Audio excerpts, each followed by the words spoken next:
یہ موضوع متنازع نہیں تھا، اس میں جھگڑا نہیں تھا۔ جھگڑا کرنے والے اگر تھے تو اکے دکے افراد۔ آج سے پہلے کی جو انسانی تاریخ ہے اس میں انسانیت کا 99% حصہ وہ ہے جو اللہ اور خدا کو مانتا ہے۔ بھائی جو کس کو مانتا ہے؟ اللہ اور خدا کو مانتا ہے۔ اگرچہ اس کے تصور میں ٹھوکر کھا گئے، لیکن تصور خدا، تصور الہ، یہ تقریباً ساری انسانیت میں پایا جاتا رہا ہے۔ منکرین خدا تاریخ میں فردن فردن کچھ لوگ ہوئے۔ عیسائی جو ہیں، سوال ہی پیدا نہیں ہوتا، عیسائیوں کے یہاں ظاہر ہے اللہ اور خدا کا تصور ہے، اگرچہ اس کی تفسیر میں بعض جگہ غلطی کر گئے، 3 ہے یا 1 ہے۔ یہودیوں کے یہاں 100% خدا کا تصور موجود ہے، اللہ کا تصور موجود ہے، اگرچہ بیچ میں کچھ لوگ غلطی کر گئے۔ اس کے علاوہ ہمارے یہاں ہندو ہیں، ان میں بالکل خدا اور رب کا، بھگوان کا تصور 100% موجود ہے، لیکن اس کی تشریح اور تفصیل میں بھائی وہ کیا کر گئے؟ غلطی کر گئے۔ کسی نے کہا ایک ہے، اصل بھگوان ایک ہے، باقی اوتار ہے۔ کسی نے کہا نہیں، اصل بھگوان ہی 3 ہیں، اوتار تو وہ بہت مانتے ہیں، ہزاروں ہیں۔ ہمارے یہاں ایسے لوگ بھی پائے گئے، انہوں نے یہ کہا کہ جی خدا 2 ہیں، خیر پیدا کرنے والا خدا اور ہے، شر پیدا کرنے والا خدا۔ ایک ہی ذات یہ 2 کام نہیں کر سکتی، اچھائیاں بھی پیدا کر دی، برائیاں بھی پیدا کر دی۔ اور 14ویں پارے میں قرآن کریم نے ان کا رد کیا، الہین اثنین، تم یہ کہتے ہو کہ خدا 2 ہیں۔ قرآن نے اس کا رد کیا ہے۔ یہ لوگ حضور کے زمانے میں، پہلے زمانے میں بھی تھے، یہ کہتے تھے کہ بھئی خدا 2 ہے، ایک نہیں ہے۔ ایک ہی ذات خیر بھی پیدا کرے، ایک ہی ذات شر بھی پیدا کرے، ایسا نہیں ہو سکتا۔ لیکن خدا مانا سب نے۔ بھائی میری بات سمجھ پا رہے؟ سب نے خدا مانا۔ خدا کا تصور انسانوں میں ہمیشہ سے مضبوط رہا۔ انسانیت کا اکثر حصہ کیا 99% وہ تھے جو اللہ کے وجود کو مانتے، لیکن اللہ کے وجود کے منکر انسانی تاریخ میں بہت تھوڑے ہیں۔ ہاں، یہ جو پچھلے 50 سال، یہ جو پچھلی صدی گزری اور اب جو زمانہ آ رہا ہے، اس میں الحاد بڑھ رہا ہے۔ بھائی اس میں الحاد، پاکستان کے بڑے بڑے پروفیسر انہوں نے سر عام الحاد کا انکار کیا ہے، اور وہ اس موضوع پر کتابیں لکھ رہے ہیں کہ خدا کا کوئی حقیقی تصور نہیں ہے، یہ فرضی تصور ہے۔ بھائی یہ کیا ہے؟ اور میں شاید ایک تقریر ہو یا 2 اسی حوالے سے ہوگی کہ دین کو ہٹا کر، نبیوں کی تعلیمات کو ایک طرف کر کے، بھائی توجہ میں کیا کہہ رہا ہوں دوبارہ، قرآن کریم اور انبیاء رسول اللہ صلی اللہ علیہ وسلم کی تعلیمات کو بالکل ایک طرف کر کے، سائنسی طور پر، فطری طور پر آیا خدا کا وجود ہے یا نہیں ہے، میرا یہی موضوع ہے۔ وگرنہ اگر قرآن کریم کے حوالے سے بیان کیا جائے تو بھائی پھر تو بیان کرنے کی ضرورت ہی۔ اور دہریہ سے، ملحد سے، سیکولر سے، الحاد کے داعی سے جب گفتگو ہوگی، آپ قرآن کی آیت پڑھیں گے، وہ کہے گا وہ کیا ہوتا ہے، میں تو نہیں مانتا۔ آپ رسول کی بات کریں گے، وہ کہے گا جب میں خدا کو ہی نہیں مانتا تو اس کے نمائندگی کو کہاں مانوں گا؟ جب میں اللہ ہی کو نہیں مانتا تو میں اللہ کے کلام کو کیسے مانوں گا؟ مجھے دلیل وہ دی جائے۔ میں نہ رسولوں کو جانتا، نہ قرآن کو جانتا۔ اور ملحدین سے جب بات کرنی ہوتی ہے، شروع میں ہمیں اسی لیے مشکل پیش آتی ہے۔ خود میں اس دور سے گزرا ہوں کہ ایک ملحد سے واسطہ پڑ گیا، چونکہ ابھی تک اس پہلو پر غور نہیں کیا تھا۔ اللہ کے وجود کی قرآنی آیات آتی، میں جو آیت پڑھتا وہ کہتا میں تو وہ کہتا، میں جب اللہ ہی کو نہیں مانتا تو میں رسولوں کو کہاں مانوں گا، میں قرآن کو کہاں مانوں گا، کرو بات اب اسے کیا کرنی۔ تو میری جو گفتگو ہوگی وہ اسی موضوع پر ہوگی۔ ہاں بھائی یہ ذہن میں رکھیے، اللہ تعالیٰ کا مجھ پر اور آپ پر یہ احسان ہے کہ اللہ نے مجھے اور آپ کو ایمان کی دولت دے دی۔ کس کی دولت دے دی؟ ایمان نام ہے رسول اللہ صلی اللہ علیہ وسلم پر اعتماد کا۔ میں سچ جب میں پورا ہفتہ ہو گیا مجھے فلاسفہ کی کتابوں کے ساتھ ٹکرے مارتے ہوئے، ایک فلسفی کچھ کہتا ہے، دوسرا کچھ کہتا ہے، بندے کا دماغ خشک ہو جاتا پڑھ پڑھ کے کہ یہ کہتے کیا ہے۔ سچی بات یہ ہے کہ پورے ہفتے دن رات ورق گردانی کر کے دل جسم کا رواں رواں اللہ کی بارگاہ میں سر بسجود ہے۔ اے میرے اللہ، انہوں نے آپ کو سمجھنے کی کوشش کی، محمد الرسول اللہ کا واسطہ ہٹا کر ذلیل ہو رہے۔ انہوں نے آپ کو سمجھنے کی کوشش کی، اللہ کی کتاب کو بیچ سے نکال کر ایک اللہ کے وجود پر دلائل قائم کرتا ہے، دوسرا رد کر دیتا ہے، تیسرا قائم کرتا ہے، چوتھا رد کر دیتا ہے۔ ایک ملحد آتا ہے، وہ اللہ کے نہ ہونے کی کچھ دلیلیں دیتا ہے، کس کی؟ اللہ کے۔ توجہ کرنا بھائی، آج کا مضمون تھوڑا مشکل ہے، آپ حضرات میرے ساتھ تعاون کریں گے، توجہ رکھیں گے۔ ایک ملحد دہریہ منکر خدا آتا ہے، وہ 10 دلیلیں قائم کرتا ہے اللہ کے نہ ہونے کی۔ نوید صاحب کیا؟ دوسرا آتا ہے، وہ کہتے ہیں نہیں یہ 10 دلیلیں غلط ہیں، میں دیتا ہوں دلیلیں اللہ کے نہ ہونے کی، وہ مزید 10 قائم کرتا ہے۔ تیسرا آتا ہے، وہ اس کو کان سے پکڑ لیتا ہے، وہ کہتا ہے نہیں تیری دلیلیں غلط ہیں، میں مزید دلیلیں دیتا ہوں۔ لڑتے رہو قیامت تک لڑتے، کیوں؟ یہ اللہ کو سمجھنا چاہتے ہیں، کس کو بائی پاس کر کے؟ قرآن کریم کو اور انبیاء علیہ السلام کی تعلیمات کو۔ اور ہم اس خدا کا شکر کرتے ہیں، اس نے ہمیں رسول اللہ صلی اللہ علیہ وسلم کے دروازے تک پہنچا دیا، ہمیں قرآن کے دروازے تک پہنچا دیا۔ ہمیں کسی پھڈے کی، کسی دلیل کی ضرورت نہیں ہے، ہمیں بس محمد الرسول اللہ صلی اللہ علیہ وسلم جو اللہ کے زمین پر نمائندہ ہے۔ جب رسول اللہ صلی اللہ علیہ وسلم کا وجود تسلیم، قرآن کا وجود بھی تسلیم کرنا پڑے گا، اور اللہ کا وجود بھی کیا کرنا پڑے گا۔ اور کسی لکھنے والے نے ایک زبردست جملہ لکھا، انہوں نے کہا محمد الرسول اللہ صلی اللہ علیہ وسلم تاریخ کی ایسی روشنی میں پیدا ہوئے ہیں، غور کرو میرے الفاظ پر، محمد الرسول اللہ صلی اللہ علیہ وسلم تاریخ کی ایسی روشنی میں پیدا ہوئے ہیں، 1400 سالوں میں مزید 14,000 سال بھی اگر اس دنیا کی تاریخ ہے، کوئی مائی کا لال اس شخصیت کو فرضی نہیں کہہ سکتا۔ کوئی سمجھا میری بات؟ اور بھائیوں، عیسائیوں میں، بنی اسرائیل میں ایسے لوگ ہیں جو حضرت عیسیٰ کو فرضی کہنے والے بھی موجود ہیں۔ وہ کہتے ہیں موسیٰ کوئی حقیقی شخصیت نہیں ہے، فرضی ہے، اگرچہ تھوڑے ہیں، ہے تو صحیح۔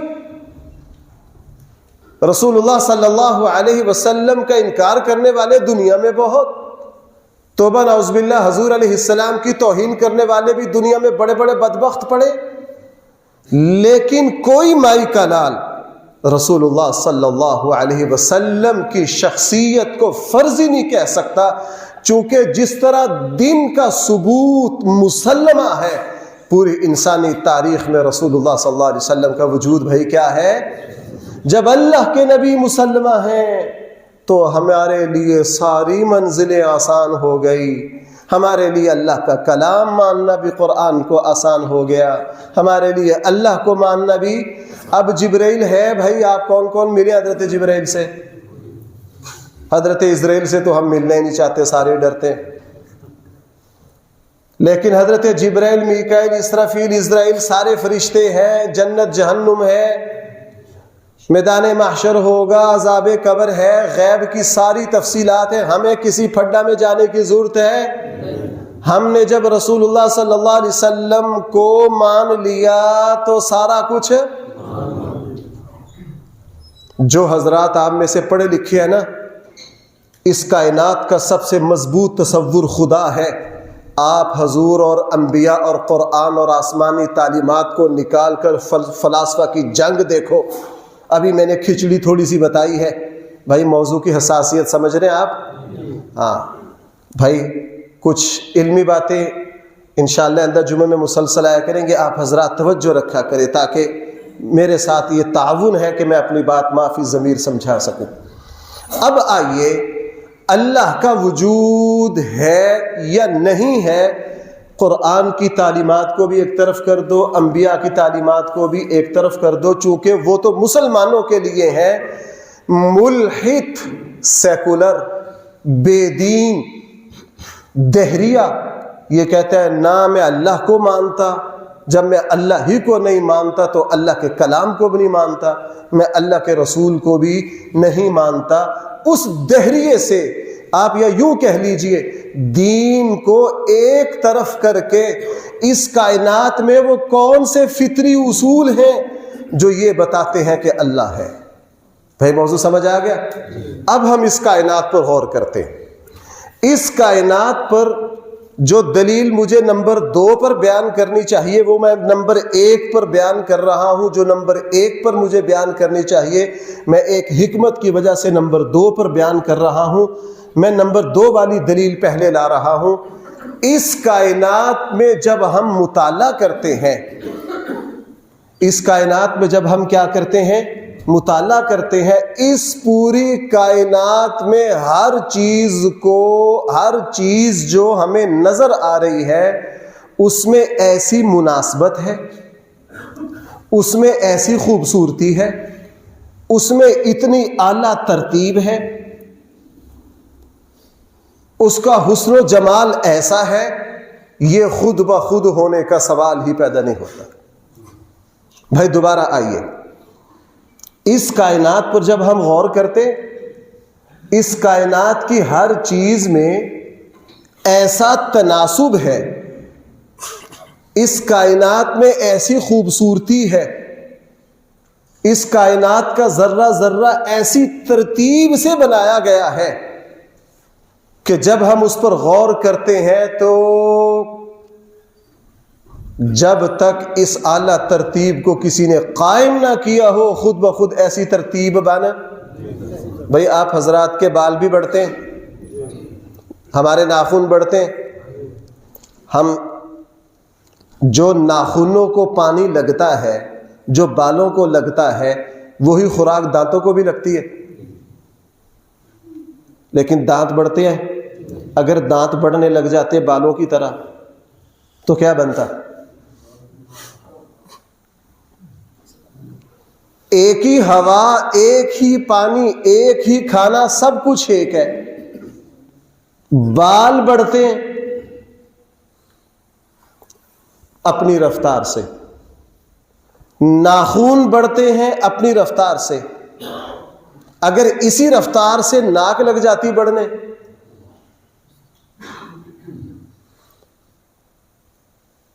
ناک کو ایک حد میں رکھا کس نے؟ کہتے نہیں، وہ تو ہم مانتے ہیں نا، یہ تو سارے مسلمان بیٹھے ہیں. ان سے پوچھو وہ ایسی کون سی سائنس ہے جو بالوں کو بڑھاتی ہے دانتوں کو نہیں بڑھاتی؟ پیچھے پانی بھی ایک ہے، ہوا بھی ایک ہے، خوراک بھی ایک ہے، آکسیجن بھی ایک ہے، اور پیچھے فائبر، ہر چیز، سب کچھ ایک ہے، مادہ سارا ایک ہے. انسان اسی سے تیار ہوا ہے. اس پوری کائنات پہ غور کر لیجیے اور آپ آسمان کے سیارے، ستارے، فضائیں، ان کی جب پیمائش کیجیے جناب ریاضی، اور کیا خوبصورت کسی نے بات کہی ہے، اللہ تعالیٰ اتنا بڑا ریاضی دان ہے کہ اللہ کی ریاضی کو دیکھ کر سارے ریاضی دانوں کی بولتی بند ہو جاتی. اللہ تعالیٰ کی ریاضی دیکھ کر صاحب کی بولتی کیا ہو جاتی ہے؟ جناب ریاضی تو ایک فطری عمل ہے، اس کا تو رسول اور دین سے کوئی لینا دینا نہیں. جب ہم اللہ کی ریاضی کا مطالعہ کرتے ہیں، ہم تمہارے سامنے ریاضی کا کوئی کلیہ رکھتے ہیں، آپ اس کو حل کر دیتے ہیں، ہم ان سے پوچھتے ہیں جناب یہ ریاضی کا کلیہ خود بخود ہوا؟ کہتے نہیں نہیں نہیں، یہ کسی پروفیسر نے، کسی ٹیچر نے، کسی استاد نے۔ بھائی 15 رقمیں لکھو خود بخود جمع ہو جاتی ہیں، کیوں بھائی؟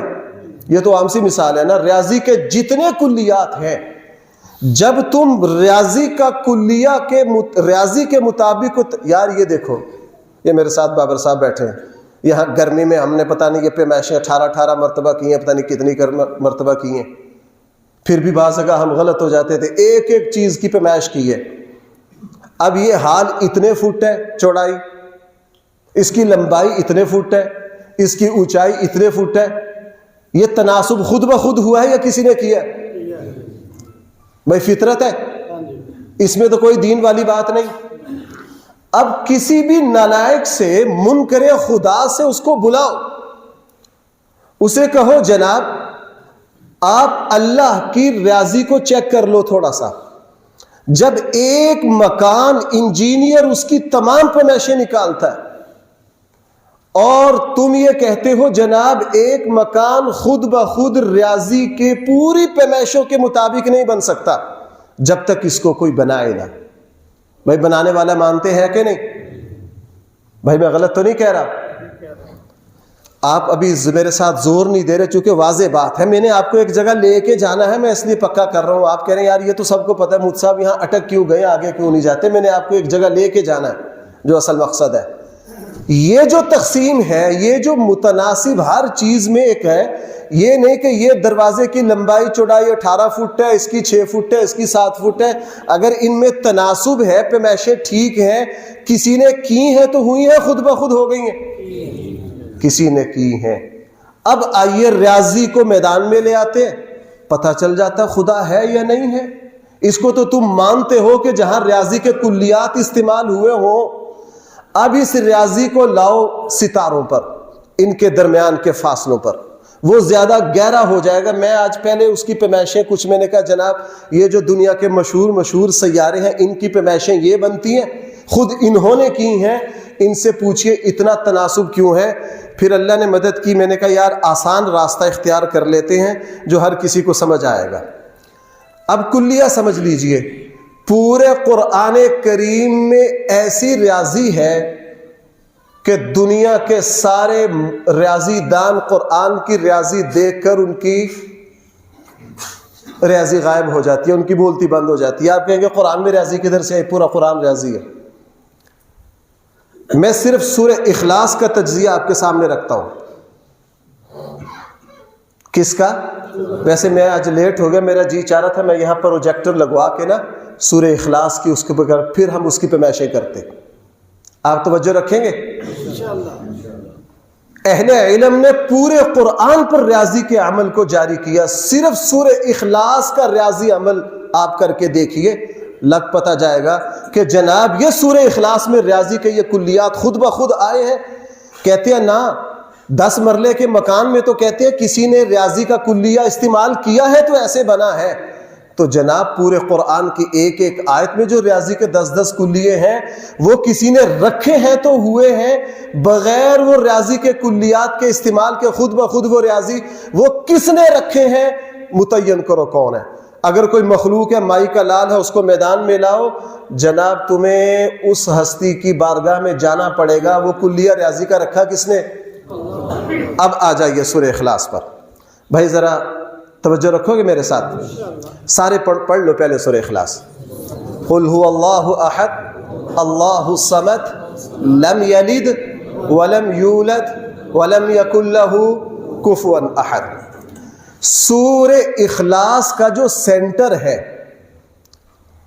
وہ لم یلد کا لام ہے، اس لام کو پکڑ لینا ہے، پوری ریاضی اسی کے دائیں بائیں گھومے گی۔ سورہ اخلاص کا سینٹر بھائی کون سا لفظ ہے؟ لم یلد کا لام۔ میں بار بار بولوں گا، کس کا لام؟ لم یلد کا لام۔ یہ لام جو ہے یہ سورہ اخلاص کا سینٹر ہے۔ اس لم یلد سے پہلے سورت کے جو الفاظ ہے وہ بھی 23 ہے، اور اس لام کے بعد جو الفاظ ہیں وہ بھی 23 ہیں۔ تو سینٹر کون بنا؟ دیکھتے جانا۔ اب اس میں اس صورت میں ریاضی عمل کیسے کتنا چلے گا. سورہ اخلاص کا سینٹر کیا بنا؟ لم یلد کا. اس لام سے پہلے بھی الفاظ کتنے ہیں؟ اس کے بعد بھی الفاظ کتنے ہیں؟ یہ تناسب کس نے پیدا کیا؟ آگے دیکھیے، دیکھتے جائیے ذرا. نمبر 2، یہ تو ہو گئے اس کے الفاظ. نمبر 2، درمیانہ حرف کون سا ہے؟ بار بار میں نے پوچھنا. لم یلد کا لام، لام اور بھی ہے بیچ میں. آپ وہاں دیکھو گے لم یلد کا لام کیا ہے؟ اب لم یلد کا لام جو ہے، آپ ماشاءاللہ یہاں اردو کے اساتذہ بیٹھے ہیں، حرکت کہتے ہیں زبر زیر پیش کو.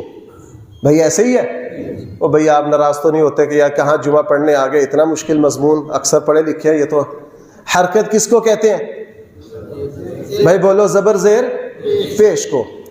اب لم یلد کا جو لام ہے، اس سے پہلے بھی حرکت زبر زیر والے الفاظ 16 ہیں اور اس کے بعد بھی 16 ہیں. سمجھے میری بات؟ لم یلد کے لام سے پہلے سادہ حروف 23، لم یلد کے لام کے بعد کتنے؟ اچھا، زبر زیر پیش والے حروف لم یلد کے لام سے پہلے کتنے اور لام کے بعد کتنے؟ 16. ماشاءاللہ. کہتے ہیں جی یہ ونڈو کا سائز خود بخود نہیں ہوا، یہ کسی نے کیا ہے. بالکل کیا جی. کس نے کیا؟ کہتے ہیں انجینئر نے کیا، اس لیے انجینئر کو ماننا پڑے گا. اور اس کو بھائی سارے مانتے ہیں. تو اس کائنات کی جب ہر چیز 100% پیمائش پر ہے، وہ کس نے کی ہے؟ کیٹو کرو آسمان کی پیمائش کس نے کی ہے؟ اب آگے چلیے، 2 باتیں آگے جی. درمیانہ حرف کون سا ہے؟ لم یلد کا لام. اس لام سے پہلے زبر والے حرف بھی 10 ہیں اور اس لام کے بعد بھی زبر والے حرف 10 ہیں. یہ خود بخود ہوا ہے؟ پورے قرآن کی ریاضی پر اگر جائے نا تو بندے کے، میں نے جب یہ جملہ پڑھا نا کہ جناب اللہ کی ریاضی جب میدان میں آتی ہے تو سب کی ریاضی فیل ہو جاتی ہے. کہتے ہیں جی ہم قرآن کی ایک آیت بنائیں گے. وہ میرے پاس یہی نوجوان بیٹھے ہیں، چند دن پہلے ایک ہندو پروفیسر کی نا ایک آیت لے کر آئے، اس نے اذا جاء نصر اللہ والفتح کے وزن پر ایک آیت بنائی ہے. کہنے کہ مجھ صاحب یہ چیلنج کر رہا ہے. میں نے علم العروض سے اذا جاء نصر اللہ والفتح کا وزن نکال کے رکھا، میں نے علم العروض پہ اس کے وزن کو سیٹ کیا، 3 خرابیاں. میں نے کہا ابھی میں آگے نہیں گیا، صرف وزن میں ہی کتنی خرابیاں ہیں؟ اچھا، اب تک میں نے کتنی باتیں بتائی ہیں سورہ اخلاص میں؟ سورہ اخلاص کا سینٹر والا حرف کون سا ہے؟ لم یلد کا. اس سے پہلے حرف کتنے ہیں؟ اس کے بعد کتنے ہیں؟ حرکت والے اس سے پہلے کتنے ہیں؟ بعد میں کتنے ہیں؟ اچھا، اب بات آ رہی ہے کس پر؟ زبر پر. دونوں طرف زبر والے حرف کتنے ہیں؟ لم یلد سے پہلے بھی 10 اور لم یلد کے بعد بھی کتنے؟ 10. آگے چلیے جی. درمیانہ حرف کون سا ہے؟ لم یلد کا لام. اس لام سے پہلے پیش والے حرف لام سے پہلے 6 ہے اور لام کے بعد بھی 6 ہے. پڑھ کے دیکھ لو. میں تو پورا ہفتہ یہی شطرنج کھیلتا رہا ہوں، آپ بھی کھیل لیجئے گھر جا کے. میں نے صرف یہ نہیں، میں نے قرآن کھول کے میں تو ایک ایک لفظ کو، پیش والے لم یلد کے لام سے پہلے کتنے اور لم یلد کے لام کے بعد کتنے؟ 6. یہ تو ابھی قرآن کی چھوٹی صورت ہے. آگے چلیے. درمیانہ حرف کون سا ہے؟ اس سے پہلے مکمل الفاظ. کیا؟ مکمل. قل ہو اللہ احد، مکمل الفاظ. اس لام سے پہلے بھی 7 ہیں اور اس لام کے بعد بھی 7 ہیں. مکمل الفاظ لام سے پہلے بھی کتنے اور لام کے بعد بھی کتنے؟ 7. اچھا، آگے چلیے جی. درمیانہ حرف کون سا ہے؟ لم یلد کا لام. اوہو، یہ بڑی حیران کن بات ہے. اتنا تو آپ جانتے ہیں نا، حروف تہجی میں سے ہر حرف کا ایک خاص عدد ہے. بھائی جن کو پہلے سے پتہ ہاتھ کھڑا کرو تاکہ میری گواہی پکی ہو جائے. وہ بڑے بڑے اساتذہ، یار سب کوئی پتہ، ہاتھ ویسے نہیں کھڑے کر رہے. یہاں تو وہ جنہوں نے 40 سال پڑھایا ان حضرات کو کیوں نہیں پتا؟ ان کا تو زندگی تعلیم میں گزری ہے، سب کو ہی پتا۔ ہاتھ کھڑا کرو تاکہ جو بیچارے میرے جیسے بیٹھے ان کو ہی پتہ چل جائے۔ ہر حرف کا ایک عدد ہے، ہر حرف کا کیا ہے؟ عین کا ایک عدد ہے، سین کا ایک حرف ہے۔ کیوں جی؟ مسلمہ بات ہے، مسلمہ، یہ تو مسلمہ بات ہے۔ اب درمیانہ حرف کون سا ہے؟ لم یلد کا لام۔ لم یلد کے لام سے پہلے جتنے حروف ہیں ان کو اکٹھا کر کے عدد نکالو، بنتے ہیں 198، اور لم یلد کے بعد والے حروف اکٹھا کر کے ان کا عدد نکالو، بنتے ہیں 198۔ یہ ہو خود بخود گیا، یہ ہو کیسے گیا؟ یہ جو میرا منبر ہے اس کے یہ دونوں پائے برابر ہیں، میں کہتا ہوں خود بخود بنے، آپ کہتے ہیں نہیں نہیں مول صاحب جھوٹ بول رہے ہو، کاریگر نے بنائے۔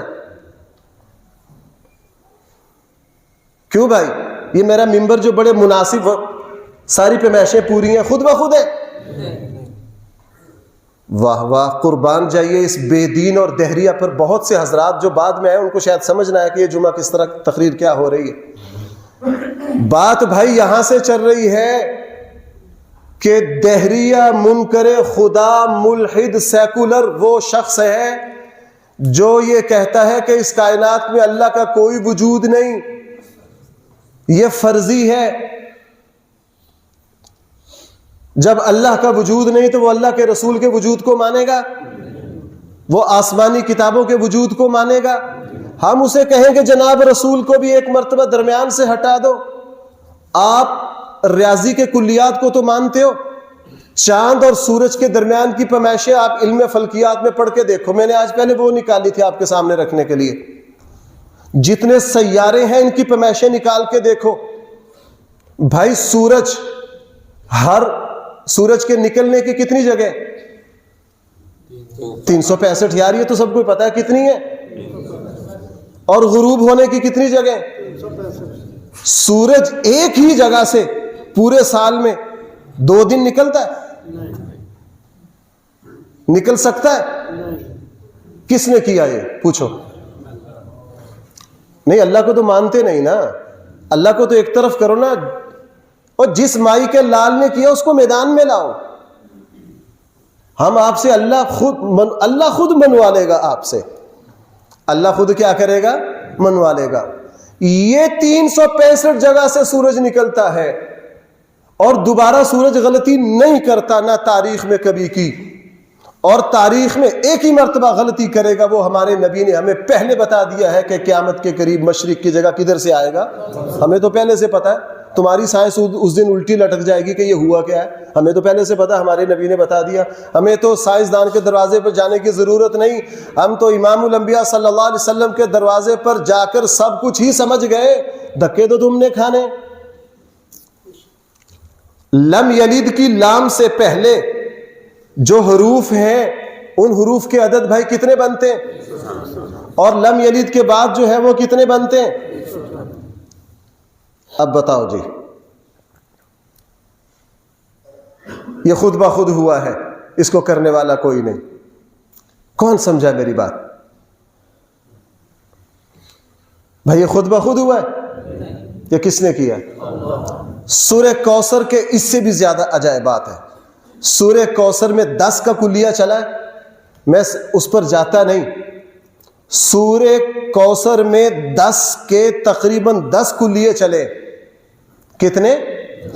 اور آپ کو شاید آپ میری بات میں اللہ کرے میں سمجھا پاؤں، قرآن کی ایک آیت ہے قُلْ إِنِ اجْتَمَعَتِ الْإِنسُ وَالْجِنُّ عَلَىٰ أَن يَأْتُوا بِمِثْلِ هَذَا الْقُرْآنِ لَا يَأْتُونَ بِمِثْلِهِ وَلَوْ كَانَ بَعْضُهُمْ لِبَعْضٍ ظَهِيرًا۔ قرآن چیلنج کر رہا ہے، اگر یہ اللہ کا کلام نہیں ہے تو تم سارے جن و انس مل جاؤ، سب کو اکٹھے کر لو، تو جناب اس جیسی ایک صورت ایک آیت بھی بنا نہیں سکتے۔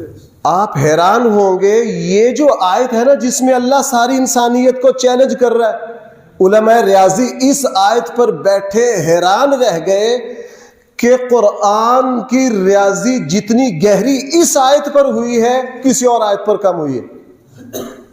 اگر آپ حضرات حافظ ہوتے نا تو میں اس آیت میں تقریباً ریاضی کے 20 کے قریب کلیات ہیں. بھائی میں ویسے تو زور نہیں لگا رہا، میں اپنی بات سمجھا پا رہا ہوں، نیند تو نہیں آ رہی آپ حضرات کو؟ اب آئیے جہاں سے چلے تھے، سورہ کوثر کا رہنے دے، اتنا ہی کافی ہے. اب آئیے جی جہاں سے چلے تھے، آج صرف ایک دلیل اللہ کے وجود پر کہ جناب اس کائنات کے خالق و مالک کون ہے؟ اللہ ہے. دہریہ، بے دین، منکر خدا، سیکولر، وہ یہ کہتا ہے جناب خدا کا کوئی وجود نہیں ہے، یہ فرضی ہے. ہم اسے کہتے ہیں جناب دنیا میں جہاں جہاں عمارتیں بن رہی ہیں، ہماری گاڑیاں سب کی پیمائشیں ہیں، قاعدہ کلیہ ہے، ریاضی کے اصول ہیں، سائنس کے اصول ہیں، فلسفہ کے اصول ہیں، ان کو مانتے ہو؟ وہ کہتے ہیں جی بالکل مانتے ہیں. ہم کہتے ہیں جناب اس پوری کائنات کا مطالعہ کر لیجئے، اللہ جل جلالہ نے اس ہوا میں کیا کیا چیزیں کس تناسب سے شامل کی. اگر اللہ تعالیٰ اس ہوا کے اجزاء میں سے یہ تناسب ختم کر دیتے تو یہ ہوا اتنی وزنی ہو جاتی کہ ہمارے پھیپھڑے پھٹ جاتے. اللہ جل جلالہ نے مٹی میں جو اجزاء شامل کیے ہیں، آپ جائیے یہ ہماری کتابوں میں موجود ہے، مٹی میں کتنے اجزاء ہیں، ان کا کیا کیا تناسب ہے. اور جب اس کو تناسب سے آپ دیکھو گے جناب مٹی میں ان اجزاء میں یہ مناسبت کس نے رکھی ہے، جناب جس نے رکھی ہے اس کو میدان میں لاؤ. آپ پہاڑوں پتھر پر جاؤ گے، پتھر میں کون کون سے اجزاء ہیں، ان اجزاء کی پیمائش کرو، ان میں ایک تناسب ہے. یہ تناسب کس نے رکھا ہے؟ یہ تناسب کس نے رکھا ہے؟ انسان کے وجود میں اللہ جل جلالہ نے جو بیٹا من انسان کے دانتوں میں رکھے ہیں، اگر اللہ تعالیٰ وہی ناک میں رکھ دیتا تو ہاتھی سے بڑی ہو جاتی ناک. اللہ جل جلالہ نے ناک میں کاریگری اور رکھی، بالوں میں اور رکھی، قد میں اور رکھی، مرد کے وجود میں، عورت کے وجود میں. اسی لیے امام مالک رحمہ اللہ سے ایک دہریے نے پوچھا جناب آپ اللہ تعالیٰ کے وجود پر کیا دلیل رکھتے؟ امام مالک رحمہ اللہ کو پتہ تھا. امام مالک نے فرمایا اللہ کے وجود کی دلیل یہ ہے کہ اللہ تعالیٰ ایک ہی چیز سے ساری انسانیت کو پیدا کر رہے ہیں. سب کی ہوا ایک ہے، سب کا آکسیجن ایک ہے، سب گندم ہی کھا رہے ہیں، سب چاول ہی کھا رہے ہیں. جناب یہاں جتنے لوگ بیٹھے ہیں پورے ڈسکا کے لوگوں کو جمع کر لو، سب کی آواز مختلف، سب کا چہرہ مختلف. کیوں بھائی مختلف ہے یا نہیں؟ ایک ہی مادہ سے مختلف چیزیں بنا کے دکھاؤ. ہم کاریگر کو بلائے بھائی یہ رہا ہے سیمنٹ، یہ رہی ہے بجری، یہ رہا ہے ریت، آپ نے اس سے عمارت بھی بنانی ہے، اس سے پنکھے بھی چلا دینے ہیں، اس سے لائٹیں بھی چلا دینی ہے، اس سے مسجد کا قالین بھی بنا دینا ہے، اور اس سے ہمارے وضو کے بھی انتظام کر دینا ہے، اور اسی ریت گارے جو کچھ سے ہمارے لیے روٹی کا انتظام بھی کر دینا ہے. وہ کہے گا جناب یہ اتنا عظیم الشان منصوبہ بعد میں بنانا، پہلے آؤ آپ کو پاگل خانے میں جمع کروا کے آؤ. وہ کہے گا جناب اس مٹیریل سے یہ بن سکتا ہے، یہ نہیں، یہ بن سکتا ہے. اس خدا کی شان دیکھو. اس لیے امام شافعی رحمہ اللہ نے کیا پیاری بات فرمائی. امام شافعی سے کسی نے پوچھا، چونکہ ان کے متھے دہریے بے دین لگتے تھے، اللہ کے وجود پر دلیل کیا ہے؟ امام شافعی جہاں بیٹھے تھے اتفاق کی بات ہے شہتوت کے درخت کے نیچے بیٹھے، اور یہ لوگ بڑے ذہین ہوتے ہیں. امام شافعی نے یوں دیکھا، کہنے لگے یہ جو شہتوت کا پتا ہے یہ اللہ کے وجود کی دلیل ہے. وہ دہریہ پھڑک اٹھا کہ ان کا امام میرے قابو آ گیا، بڑی بودی بات کر گیا. جناب یہ شہتوت کا پتا اللہ کے وجود کی دلیل کیا؟ کہنے لگے یہ ایک ہی پتا ہے، اس کو ہرن کھاتی ہے، اللہ اس کے سینے میں مشک پیدا پیدا کر دیتے ہیں، اسی کو ریشم کا کیڑا کھاتا ہے اس کو اللہ ریشم بنا دیتے ہیں، اسی کو بکری کھاتی ہے اللہ تعالیٰ دودھ بنا دیتے ہیں، اور اسی کو گدھا کھاتا ہے اللہ تعالیٰ مینگنیاں بناتے ہیں۔ یہ عجیب بات ہوئی، ایک ہی پتا ہے اس کو 18 مخلوق کھا رہی ہے تو نتیجہ الگ الگ نکل رہا ہے، تو میں پہچان گیا یہ خود بخود نہیں ہو رہا۔ اگر خود بخود ہو رہا ہے، ہرن جو ہے وہ بکری ہی کی جنس سے ہے، بھائی ہرن جو ہے وہ کس کی فیملی ہے؟ تو کیا بات ہے، جنگلی بکری کو یہ پتا کھلاتے ہیں تو مشک بن جاتی ہے، گھر والی بکری کو کھلاتے ہیں تو دودھ بنتا ہے، اس کی مشک نہیں بنتی۔ یہ فرق کون کرتا ہے؟ یہ فرق کون کرتا ہے؟ اس کائنات سے پوچھو۔ اس لیے بھائیوں، کہنے والوں نے ایک زبردست بات کہی، میرا اور آپ کا وجود پتہ نہیں ہے یا نہیں ہے، اللہ کا وجود 100% ہے۔ وہ اسی طرح کے ایک سر پھرا آگے نا ایک بہت بڑے علامہ کے سامنے، اللہ کے وجود کی کیا دلیل ہے؟ اس نے کہا جناب اللہ کے وجود کو چھوڑ، پہلے تیرے وجود کی دلیل کیا ہے؟ میرا اور آپ کا وجود ہو یا نہ ہو، اس کائنات کا ذرہ ذرہ پکار رہا ہے اللہ کا وجود ہے۔ اس نے کہا جناب میرا وجود ہے، کیا کہا؟ کہنے لگا دلیل، کہنے لگا جناب میرے وجود کی دلیل یہ ہے، مجھے کوئی تھپڑ مارے تو مجھے درد ہوگی، یہ دلیل ہے میرے وجود کی۔